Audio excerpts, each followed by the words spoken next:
Michael, thank you so much. Back to school is just over 1 week away here in Tulsa, but similar to the beginning of last year, TPS has more on its plate than most. Yeah, as the district is at risk of having its accreditation taken away from a vote set for the week after the return to class. We have Superintendent Dr. Deborah Gist in studio to talk about everything that is happening. First of all, good morning. How are you? Good morning. I'm doing great. How are you? Oh, pretty good. You know, yesterday, Superintendent Walters really took aim at you when it comes to Tulsa Public Schools. Something in particular, one of the areas he brought most attention to, the state's percentage of schools failing with a failing grade. In a graph, you know, he had Oklahoma 65% of failing schools, 42% Tulsa Public Schools. What is your reaction to that claim? Well, I think there are a few things I would say about the state grades. For one thing, they're very out of date. There have not been new school report card grades released in more than a year. And in addition, you have to take other factors into consideration. So, for example, the comparison to Oklahoma City is that Oklahoma City closed a large number of the schools that they had that fell into that grade band. And so when that happens and those schools are, those students are moved into other schools, those grades start over again, essentially. And so it's not as simple, not as straightforward as one might imagine. But I think what's really important is that we know in Tulsa we have work to do. We have been extremely transparent about the plans that we have in place, what we're doing. We report every single month out to the public. The Board of Education is holding us accountable. We share back the results that we've been getting, and we're meeting the goals that we have set in the plan. And he also had mentioned, and you had responded to this during the meeting yesterday as well, but a missing, misused, embezzled $1 million. We do know of roughly $500,000 that has been talked about in the past. What is this money from? Has any evidence been given to you? Do you have any idea what he's talking about? Well, I imagine he's talking about the same situation because that is the only thing that has happened in our district, and it was a terrible situation, one that we identified, investigated, and turned over to authorities, and have been transparent with Tulsa as much as we possibly could in the last year during which that has unfolded. There were a number of things that he shared yesterday, and that was an example where there was no evidence given about the claims that were being made. I don't know where he's getting that number, but that's not information that we're familiar with. And you talked to our Samson Tamajani a couple months ago about the increased amount from what originally was investigated.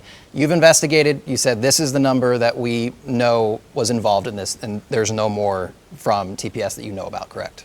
Just want to confirm that. Well, what happens is that when we did our investigation last summer, and we turned over that information to the criminal investigators, and then we're hands off at that point. In fact, we've been very specifically told that we shouldn't be discussing it, that it can jeopardize the investigation for us to be talking about that information. So everything that we have shared, and including just this past spring when we shared the audit results that we came out with that laid out some of the costs. That's what we know, and everything that we know we have shared. And again, if there is other information, it is information that is not known by the district, by our board, by the investigators that I am in touch with, nor by the auditing officials that we are in touch with. So it's really a mystery. And quickly, I do want to ask you, August 24th, that board is set to meet and vote on accreditation. Has there been any discussion with you about what that would look like if there was a loss of accreditation? I mean, this could uproot nearly 30,000 students. And how do you handle that? And what is your message to parents out there as we approach that date that's happening after school starts? I think the biggest message is that Tulsa deserves to have our schools governed by a locally elected school board. In other words, we are public schools and we're accountable to the public. This is a big government takeover by someone who needs to get his own house in order. He is under investigation directly for decisions that he's made about millions of dollars in federal funds. His own office is in disarray.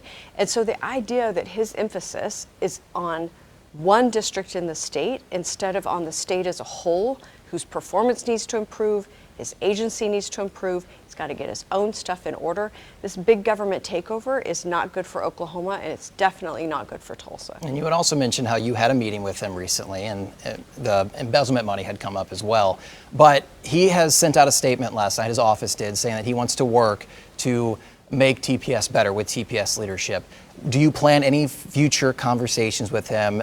Are there any plans to increase TPS's grade level, if you will, in terms of the State Department of Education? How does that conversation look? We have a very specific plan. We have a plan that the Board of Education, that's locally elected here in Tulsa, went out to Tulsans, listened, gave us the goals and the specific areas where we should be focusing. We pulled together a community committee, developed the strategies for that goal.